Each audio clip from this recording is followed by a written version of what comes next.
and thank you for joining me today. This is an ISACA podcast. My name is Moritz, and joining me today is Anisimowicz. And Jan is the Chief Commercial Officer and Executive Vice President at C&F. Hi, Jan. How are you doing today? Doing good. Good. Excellent. So let's start at the beginning of everything. Can you tell me a bit about your background, where you grew up, where you went to school, and what you do now professionally? Thank you, Megan, for inviting me to this interview. I was born in Lemberg, a city located in the north of Poland, very close to Gdańsk. And Gdańsk, this is the city where Mr. President Lech Wałęsa initiated the Solidarity movement. And this was just the beginning of the end of the communist time in Central Europe, especially in Poland. And my region is very famous mainly for the nature. There's a lot of forests, lakes, and agriculture. And after my high school time, I chose Warsaw, the capital city of Poland, to study and to, of course, stay over here. And now I'm the manager with over, let me count, 23 years of experience. And currently I work with C&F for almost 13 years. We provide, let's say, advanced IT services and products in the area of data management, pricing, and of course, GRC. And GRC, the acronym stands for Governance, Risk Management, and Compliance. And I'm particularly qualified with GRC, data warehousing, business intelligence, big data, and data analysis. And can you tell us a little bit more about what C&F does? Yeah, but before I tell you what we do, I would like to explain the roots of the company name. And C&F stands for Client and Friends. And this was, Client and Friends, the official name of the company for many years. We have changed the name of the company a couple of years ago, but C&F was founded at the end of the last century. And from the, let's say, very beginning, we have building close and lasting relations with our customers, mainly from the life science, pharmaceutical, and finance sectors. And C&F has been providing business technology solutions and services for various global industry leaders, including those listed on Fortune 500. And as I said, we do data management, digital transformation, and analytics. And how did you get started in your career? Was this something you always wanted to do, or did you take on this role a little bit later in life? Good question. I graduated from the Military University of Technology in Warsaw. This means that I'm the army officer. And to say it more, the representation of the employees with military background is strong, quite strong in our company. And maybe there's a question, why the military? Then I have to explain it and to depict two dimensions.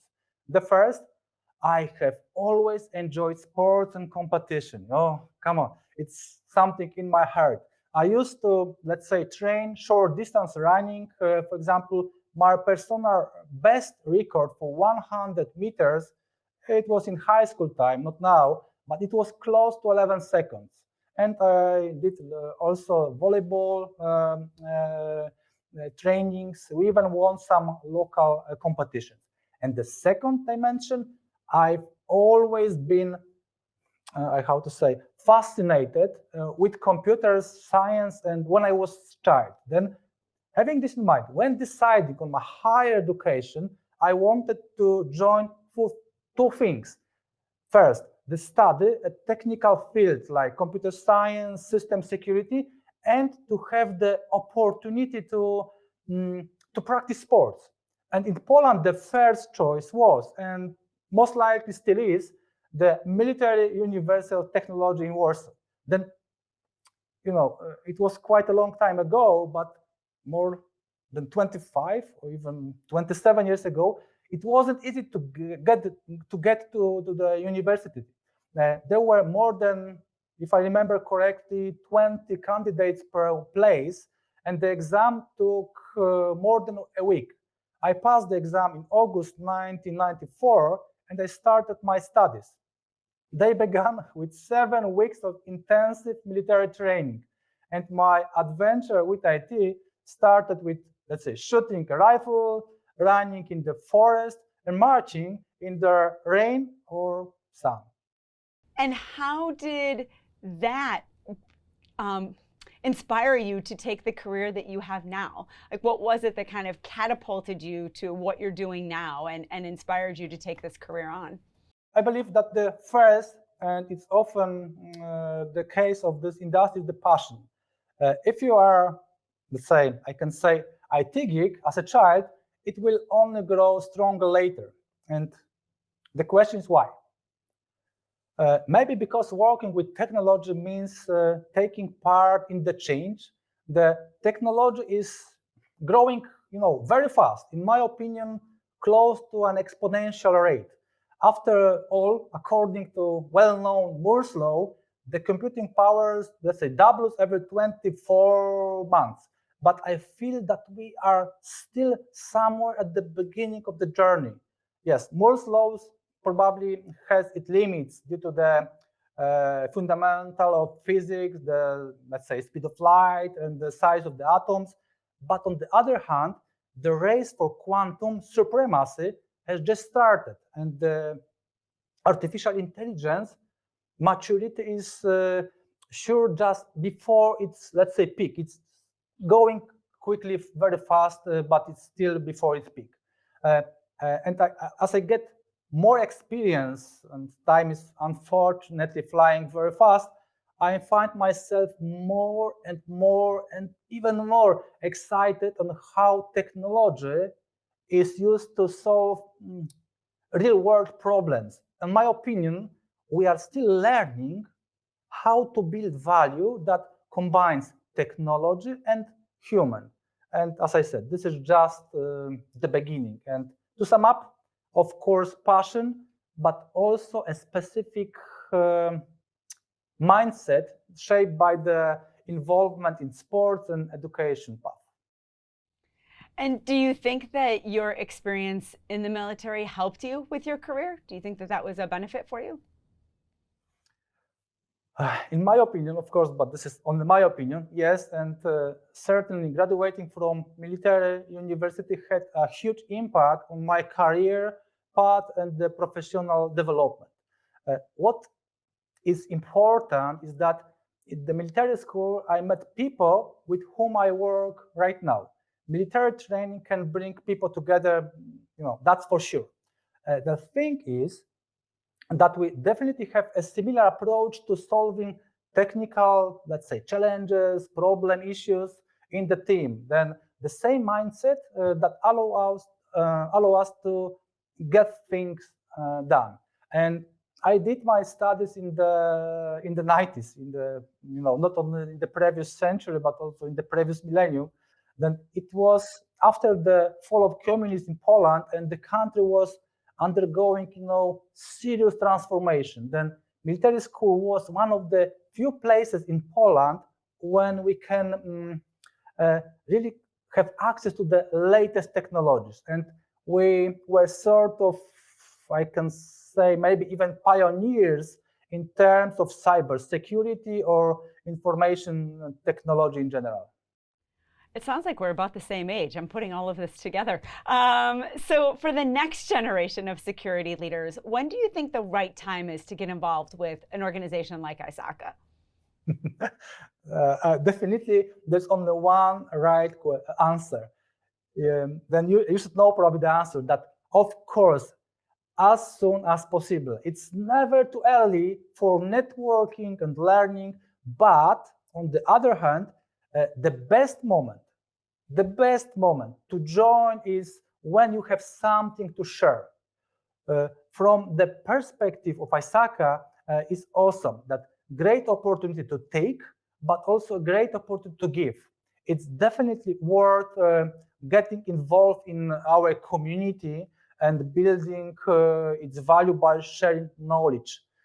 Circulation of knowledge and good practices is especially valuable now when changes in information security and challenges to business continuity in general are on the rise. All right, so you said earlier that your focus is on governance, risk, and compliance.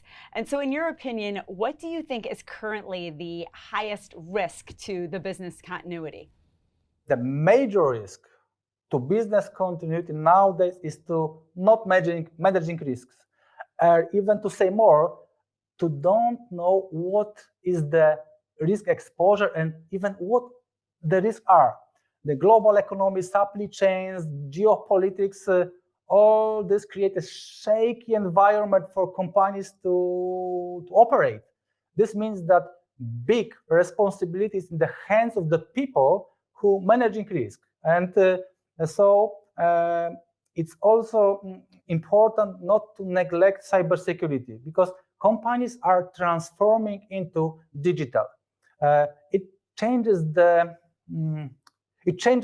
way we work, make decisions, and collaborate, especially during the pandemic time. The rate which the new threats are emerging is astonishing, because cyber attacks were up to even more than 50% in 2021 in comparison to the previous year. And of course, we can only guess what will be the increase in current year, 2022.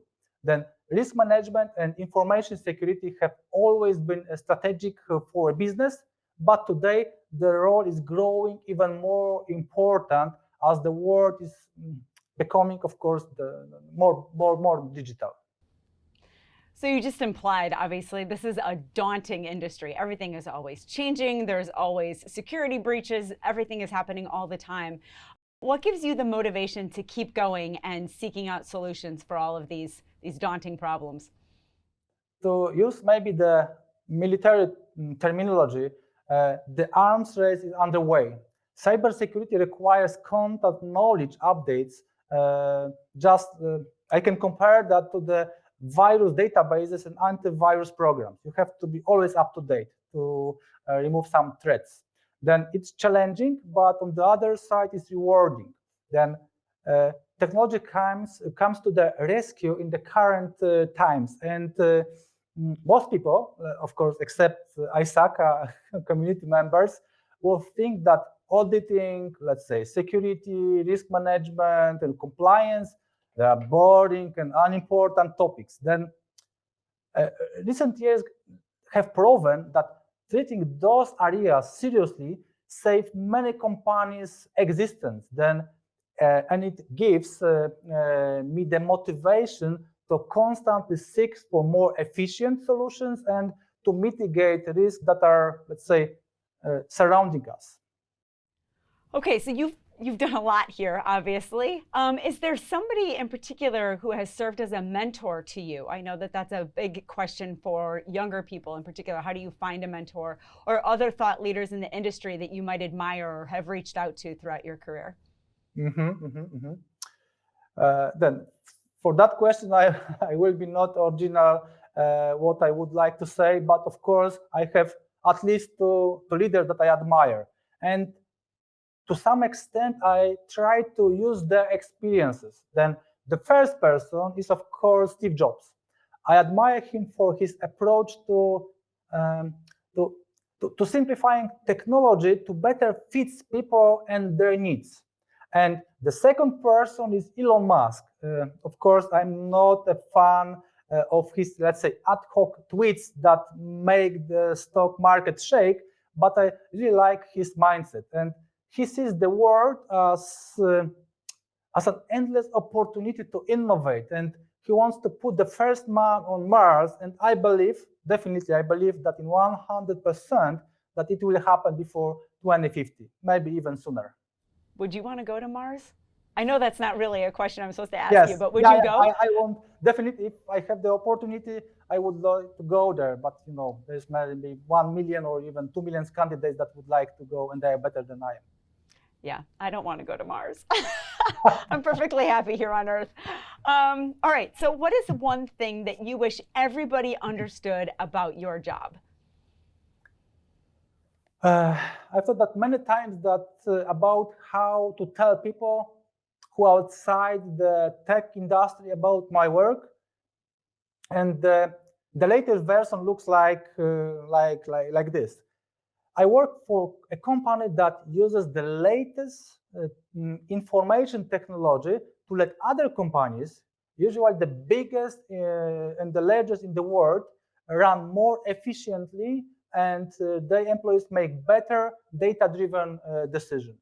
And sometimes I add that business today are hybrids of human intelligence enhanced by information systems. And I myself was involved in the project that enabled one of the global pharmaceutical leaders to organize the efficient COVID-19 vaccine production process. It's amazing that we can accomplish it with clever use of data, clear goal, and of course, the most important, the motivated team that work together.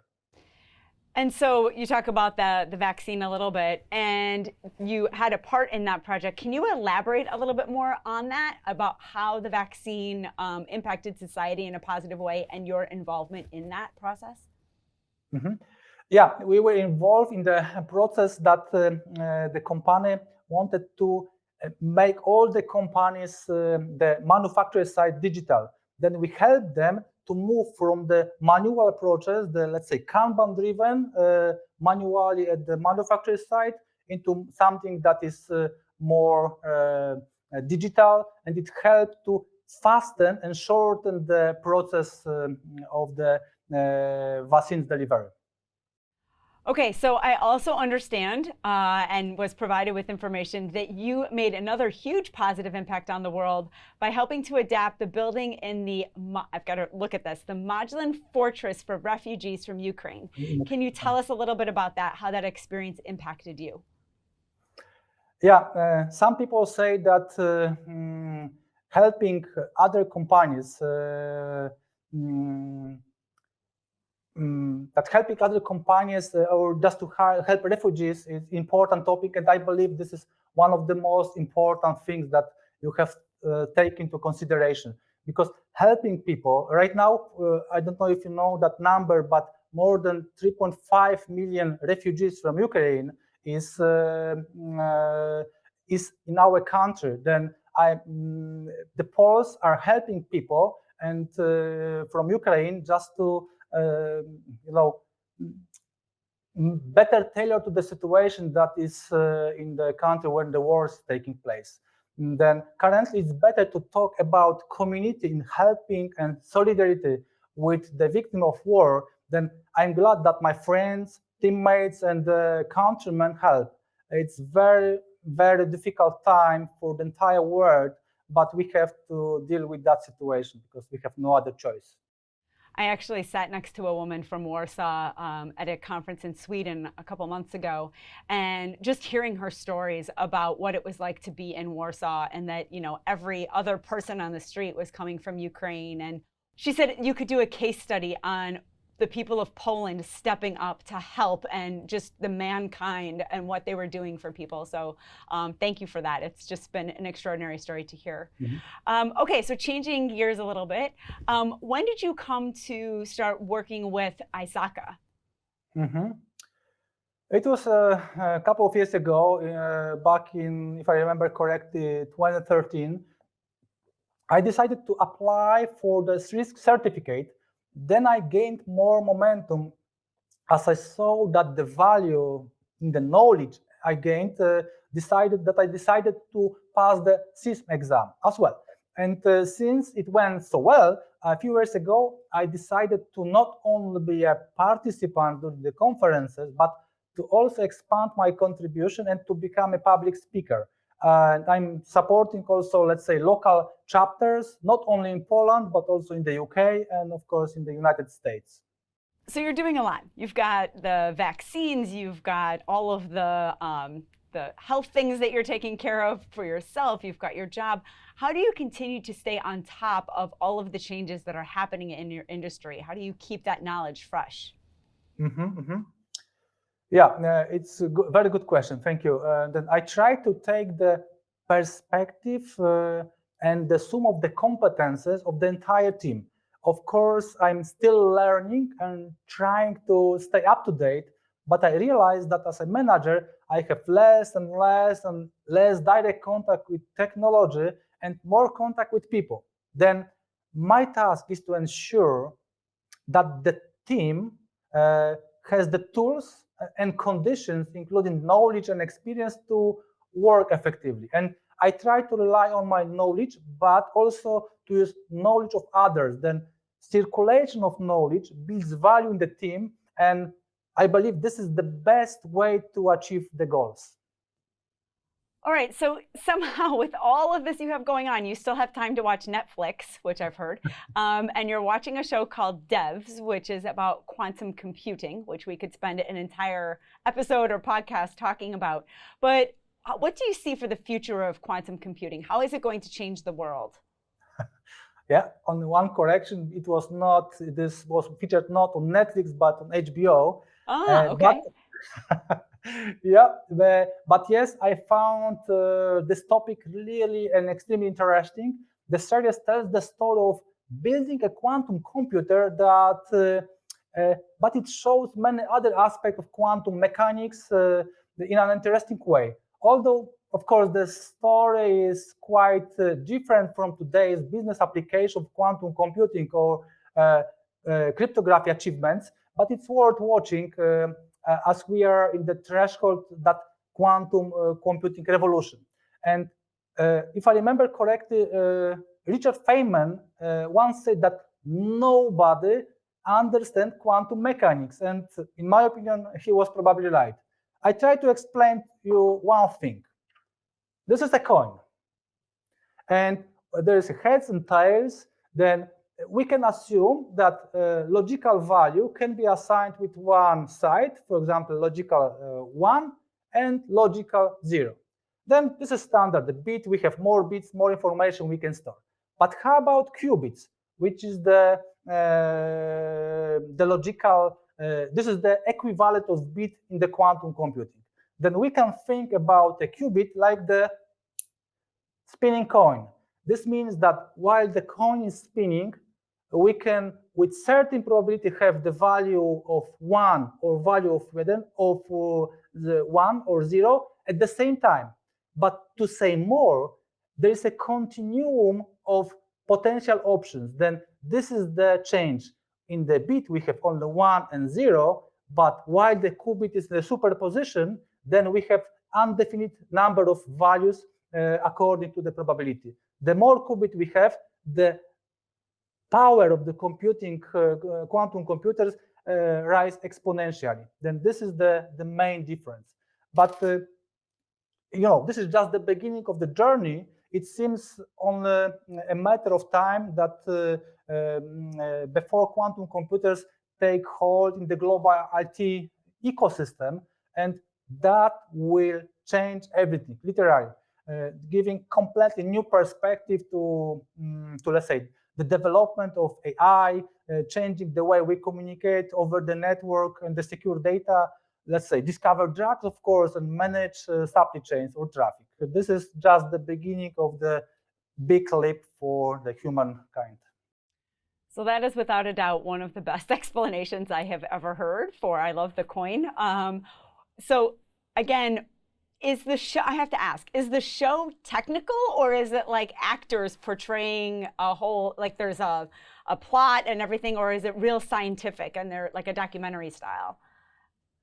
But you are asking about the devs or? Yeah, the show. I'm just curious. I've never watched it. Yeah, this is just the movie that explains how the future of quantum computing could be, that there are the parallel universes, but I don't think we are on that stage. We are just at the beginning of the journey. To say it more, when it comes to the quantum computing, is just the, let's say, mid-60s of the past century, while compared to the classic computers. Then there is still 50, 60 years that quantum computers will be in the position like the classic computers right now, but the speed of changes is pretty much amazing. Got it. Okay, so what if there was a show maybe you could star in it, because I heard that you took a 3-year acting, like theater class, to learn how to act on a stage. Were you ever cast in a play? And if you were, what was your role in the play? Yeah. Uh, sorry. Yeah, that's right. I mean, not regularly, but you could see me performing on the stage in the past. It all happened because I was, let's say, slightly afraid of public speaking, but I wanted to share my knowledge and become a public speaker. And during my performance, I was unfortunately or fortunately a devil. It was quite an easy play. Then, so I enrolled for the 3 years the theater course. I learned to act on stage. I even played in a proper playing theater, as I said. And this was a kind of hard work, but it pays back during each of my conference speeches. Then stage is a nice place to be if you are, of course, as usually, well prepared. And how many plays have you been in? Are you famous? Are you on IMDb? No. So this was just the local plays. I just parted 2 of them. But yeah, I believe that for everybody, it's the good place just to have fun with. I would love to do that. I would love to get involved in theater. I think it would be super fun. I can't sing at all, so no musicals, but I think I could do the acting. You mentioned earlier that you ran, and you talked about 100 meters, but it appears you've also run marathons, several of them, and so it's an extraordinary feat. How many have you done? What has that taught you? And how do you think that that's been great for you as a person? Yeah. Then years have passed, but not my passion. I still run, of course, maybe slower, but in longer distances. I have so far run 9 marathons, and it's great feeling to on the finish line. Then I can tell you a story about my first marathon. It was almost 20 years ago during a barbecue party, and my friend told me, "Yeah, you are quite active in different sports like basketball, running for shorter distances, even poker plays. There is a marathon run in 3 weeks time. Why don't you join me in this engagement?"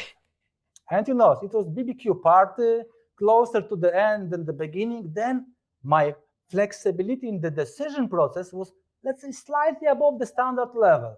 I thought, awesome idea, why not? Then I decided to participate in my first marathon. That was in 3 weeks' time. And marathon run is 26 miles. Then next day I Googled how to prepare to the marathon in 3 weeks' time. And I received a lot of answers. I was so happy it's possible. But the answer were, if there are only 3 weeks to the marathon, you have to rest because this is the end of your preparation. Then maybe this is not the best idea. But I'm the officer. I like to organize everything. I prepare the training course every day, a training or even 2, even sometimes 3 trainings per day. Then before the marathon, it was 3 days, if I remember correctly, before the marathon, I ran my longest distance, 7 miles. And I thought, I am ready. I am so strong. And I completed the marathon, but I almost died on the finish line. I was so tired, no human feelings. I can feel like let's say, the first version of the Terminator. No human feelings, just one thought in my head. You stupid guy, never do this again. Never do this again. And I repeated this 8 more times. Then, yeah, this was just the beginning. And of course, as I'm still hooked with technology, I try to prepare to the running, use my smartwatch to analyze the data and to be better prepared, not in 3 weeks, but just to have, let's say, long-time strategic planning. Yeah, and I believe that the 10th marathon is still in front of me. I not know when or where, when, but I'm just considering the New York Marathon like for the last marathon in my life. But we will see. I have to be ready, not in 3 weeks, definitely. Okay, I have several questions about the marathons. First of all, what was the time, how much time elapsed between your first marathon and your second marathon? Was it like a year, 2 years? It was more or less 1 year. Okay, and how long has it been since you ran your 9th marathon? The last marathon I completed, if I remember correctly, in 2014. This was my last and the fastest marathon, 3 hours and 40 minutes. Then I'm waiting in the last marathon just to beat my personal best record and in New York, but I don't know if this is possible. Then I'm still doing my, let's say, calm preparations to verify whether I can be ready, analyze my data, and to see the potential result. Okay, last question about the marathon. Have you run them, what countries have you run them in? Have you run them outside of Poland? Yeah, mainly in Poland, but one marathon I ran in Berlin. Okay. In Poland. All right, I'll be looking for you for your 10th marathon. That's quite an accomplishment. I have run none, and nor will I. So we've talked a lot about a lot of things. You have a lot of passions, but if somebody said, what is your passion in life? What would you say? Passion in life, of course, family, but I have something that perhaps about the passion I wanted to devote myself on the retirement. Then let's say maybe in 10, 15 years, I will have my own pub in a decor like the 14th century Galeon, where you can have a good meal, drink, dance. And I would also like this pub to have a room with slot machines from the 80s. I still have a large collection of the computers from the 80s, like Atari, Amiga, Commodore, Spectrum, Amstrad, Timex. Then I think that such vintage computers are, on the one hand, a nice memory, to the other, a technical the technical reminiscence, because after all, our mobile phones, even smartwatches, they have more powerful processors than the computers in the Saturn V rocket that delivered the first man to the moon. Yeah, for me, it's awesome. Okay, I'm going to be excited to visit this place in 15 years. Okay, you are invited. Fabulous, great. So that's your passion. What about your mission? What do you think your mission in life is? I would like to refer to Mr. Władysław Bartoszewski. This was a Polish diplomat and politician who experienced the cruelty or the Second World War and even the concentration camp. And he used to say, it is worth being decent. It is worth being decent. Then I agree with the statement in 100%. And this is my mission at work and as well in my life. Awesome. Jan, it has been such a pleasure talking with you today. Thank you so much for giving us your time. I appreciate it. To all of you who tuned in, thank you so much for listening. This has been an ISACA podcast. My name is Megan Moritz. Have a great day, everybody. Great day. It was a real pleasure for me. Thank you. Bye-bye.